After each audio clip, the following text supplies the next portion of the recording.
بات الہیہ اسے کہا جا سکتا ہے، لیکن اس سے جو چند نتیجے نکلتے ہیں وہ نوٹ کرنے ضروری ہیں۔ خطبے میں مخاطب اور مخاطب کے مابین ایک ریپور ضروری ہے۔ اگر کوئی مصنف بیٹا کتاب لکھ رہا ہے، اس کے سامنے کوئی سامع نہیں ہوتے، وہ تو اپنی مگن میں جو بھی خیال ہے اپنے دل میں وہ لکھ رہا ہے۔ خطبے میں سامع سامنے ہوتے، اگر ان کے درمیان رپورٹ نہ رہے، ہم آہنگی نہ رہے، تو پھر وہ خطبہ غیر مؤثر ہو جائے گا۔ لوگ جو ہے ان کو اونگ آنے لگے گی، وہ متوجہ ہی نہیں رہیں گے۔ تو ایک رپورٹ مخاطب اور مخاطب ان کے درمیان۔ دوسرے یہ کہ خطبہ کا ایک وصف لازمی یہ ہوتا ہے کہ ایک واقعاتی پس منظر ہوتا ہے پیچھے موجود۔ اب کوئی شخص ہے سیاسی تقریر کر رہا ہے، ایک خاص پس منظر موجود ہے، اس میں وہ ان چیزوں کی طرف حوالے دیتا چلا جائے گا، صرف کوئی تفصیلات بیان نہیں کرے گا، اس لیے کہ وہ لوگوں کو معلوم آج کے دور کا ایک واقعہ ہے، لوگوں کے علم میں ہے، لیکن کتاب میں آپ لکھیں گے تو پھر وہ پورا واقعہ بھی بیان کرنا پڑے گا آپ کو کہ یہ کب ہوا، کیسے ہوا، جس کا میں حوالہ دے رہا ہوں۔ لیکن خطبے کے اندر پس منظر جو ہے وہ موجود ہے، اور اس کے حوالے سے صرف جو اشارات اس کی طرف ہو جائیں گے۔ نمبر 3 یہ ہے کہ خطبے میں تحویل خطاب بہت ہوتا ہے۔ تحویل خطاب سے کیا مراد ہے؟ ابھی خطیب آپ سے بات کر رہا ہے، آپ سے مخاطب ہے، اور کسی وقت وہ فلاں کو جو یہاں موجود بھی نہیں ہے، وہ نواز شریف صاحب کو خطاب کرنا شروع کر دے گا۔ بھائی نواز شریف تو یہاں نہیں، لیکن خطاب انداز وہ تو تقریر مقرر ہے، سیاسی تقریر کر رہا ہے، نواز شریف کو چیلنج کر رہا ہے، نواز شریف یہ کر دو گے تو ہم یہ کر دیں گے، اور نواز شریف یہ تم غلط کر رہے ہو، یا بے نظیر تمہارا یہ معاملہ۔ ہاں بے نظیر تو وہاں موجود نہیں، صدر ایوب صاحب کو جو بھی گالیاں دی جاتی تھی تقریروں کے اندر، وہ خود تو وہاں موجود نہیں ہوتے تھے۔ تو اس میں تحویل خطاب نوٹ کرنا پڑتا ہے، ابھی کس سے بات ہو رہی تھی، ابھی کس سے بات ہو رہی تھی۔ قرآن مجید میں آپ دیکھیں گے ایک آیت میں حضور سے خطاب ہے، اگلی آیت میں کفار سے خطاب ہے، اس سے اگلی آیت میں اہل ایمان سے خطاب ہے۔ تو تحویل خطاب جو ہوتا ہے اس کے حوالے سے نوٹ کرنا پڑتا ہے کہ اس وقت اس آیت کا جو رخ ہے کدھر ہے، اس میں کس کو خطاب کیا جا رہا ہے۔ چوتھی بات یہ ہے کہ خطبے میں صرف عقل سے اپیل نہیں کی جاتی، جذبات سے بھی اپیل ہوتی ہے، اسی لیے خطابی انداز کہلاتا ہے۔ خطابی انداز میں لوگوں کے جذبات سے بھی اپیل کی جاتی ہے۔ جبکہ آپ ایک مقالہ لکھ رہے ہوں، اس میں جذبات کی بات نہیں آئے گی، ٹھنڈی ٹھنڈی عقلی باتیں، منطقی باتیں، دلیل صغرا کبرا جوڑیے، نتیجہ نکالیے، وہ لوگوں کے سامنے رکھیے، تصنیف ہے۔ لیکن خطبے کے اندر صرف عقل نہیں، جذبات سے بھی اپیل ہوتی ہے۔ اب یہ سارے اوصاف میں جو بیان کر رہا ہوں یہ سب قرآن مجید میں بتمام و کمال بدرجہ اتم موجود ہے۔ اور آخری بات یہ کہ خطبے میں، اور یہ کہ یہ چیز مشترک ہے غزل میں بھی اور قصیدے میں بھی اور خطبے میں بھی، اس کا اول و آخر بہت جامع اور مؤثر ہونا چاہیے۔ اسی لیے مطلع مقطع یہ خاص طور پر ہوتے ہیں۔ مقطع میں آپ پڑھی ہے سکون گسترانہ بات، جس غزل کا مطلع جاندار ہے اس کو آدمی پڑھے گا، اور اگر وہ مطلع پھسپھسا ہے وہ باقی نظم پڑھے گا ہی نہیں، چاہے آگے اس کے اندر بڑا عمدہ شعر بھی ہو وہ نہیں پڑھے گا، مطلع ہی جو ہے بے جان ہے، پھسپھسا ہے۔ پھر مقطع آخری جو شعر ہو، تو قصیدے میں بھی یہ ہے اور خطبے میں بھی یہ ہے۔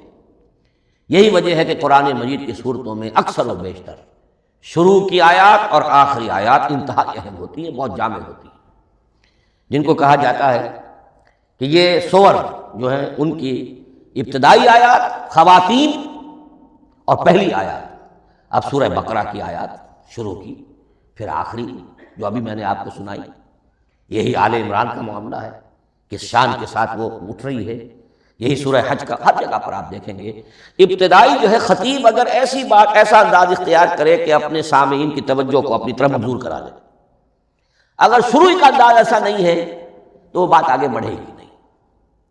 آخری بات یہ کہ خطبے میں ہمیشہ یہ ہوگا کہ ایک مین سپیکر جو ہے اس کی ایک بات سامنے ہے کہ میں نے یہ بات اپنے سامعین کے ذہن میں بٹھانی ہے، لیکن دائیں بائیں کی باتیں کرے گا، کوئی قصہ بھی سنائے گا، کوئی شعر پڑھے گا، کوئی اور کوئی لطیفہ بھی سنائے گا۔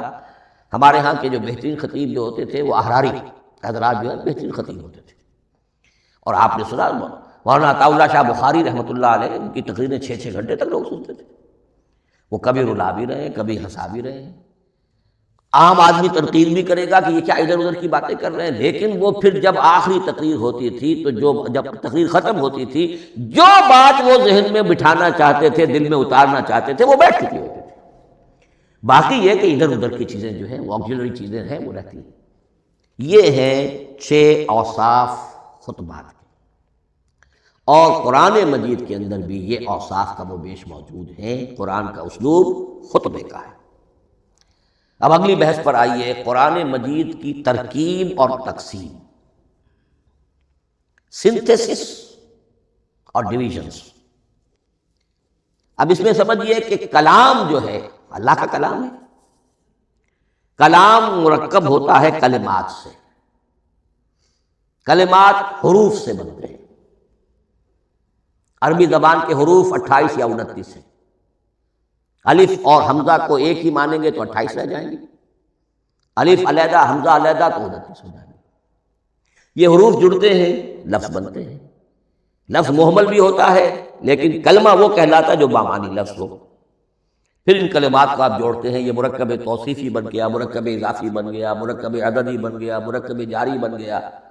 پھر ان مرکبات کو جوڑ کر فقرہ بنتا ہے، جملہ بنتا ہے، کلام مفید جس کو کہا جاتا ہے۔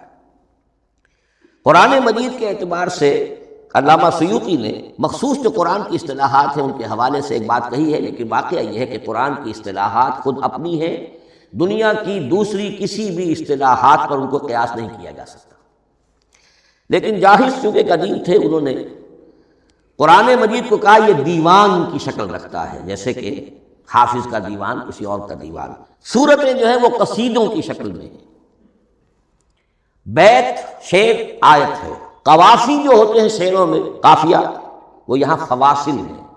آیت کے آخری حروف ایک دوسرے سے مشابہ ہوتے ہیں کہ جن سے پھر وہ صوتی آہنگ پیدا ہوتا ہے۔ الرحمن علم القرآن خلق الانسان علمہ البیان۔ اب یہ ایک فواصل جو ہیں وہ جڑتے چلے جاتے ہیں، ان میں آہنگ پیدا ہوتا ہے۔ لیکن حقیقت کے اعتبار سے پہلی بات یہ نوٹ کیجئے، قرآن مجید کی اکائی ہے آیت۔ اسے نہ آپ جملہ کہہ سکتے ہیں، نہ فقرہ کہہ سکتے ہیں۔ انگریزی میں ہمارا چونکہ بائبل کے لیے بھی جب ورس کا لفظ آ جاتا ہے تو انگریزی تراجم میں، انگریزی تحریروں میں، مقالوں میں ورس قرآن مجید کی آیت کے لیے لفظ آ جاتا ہے، ورس نمبر فلاں، بالکل غلط ہے۔ قرآن کی آیت یہ اس کا اپنی اصطلاح ہے، اپنا مفہوم ہے۔ لغوی مفہوم کیا ہے؟ نشانی۔ آیت نشانی۔ قرآن کی ہر آیت اللہ کے علم اور حکمت کی نشانی۔ اب قرآن کی آیتیں نوٹ کیجئے، صرف حروف پر بھی مشتمل ہے۔ الف لام میم حروف مقطعات اور آیت بن گئی۔ وہ مرکبات ناقصہ پر بھی مشتمل ہے، والعصر مرکب جاری ہے، حرف جار، آیت ہو گئی۔ پورے جملے پر بھی مشتمل ہے، ان الانسان لفی خسر، ایک جملہ ہے، اور 10 جملوں پر بھی مشتمل ہے۔ اللہ لا الہ الا ھو الحی القیوم لا تأخذہ سنۃ ولا نوم لہ ما فی السماوات و ما فی الارض الی آخر الآیہ۔ آیت الکرسی کا انالیسس کیجئے، 10 جملے موجود ہیں اس میں۔ تو نوٹ کر لیجئے، یہ چیز توقیفی کہلاتی ہے، یہ کسی گرامر کے اصول پر نہیں ہے، کسی منطق کے اصول پر نہیں ہے۔ آیات قرآنیہ کی تعیین توقیفی ہے، یعنی حضور کے بتانے پر موقوف ہے۔ حضور نے بتایا والعصر، یہ آیت ہو گئی، آیت ہو گئی، ہم آیت مانیں۔ الف لام میم آیت ہو گئی۔ قاف حرف ایک ہے، یہ آیت نہیں۔ نون ایک حرف ہے، آیت نہیں۔ قاف والقرآن المجید ایک آیت بنی۔ نون والقلم وما یسطرون ایک آیت بنی۔ تو اس طریقے سے اس کو کہتے ہیں توقیفی، موقوف علیہ ہے حضور کے بتانے پر۔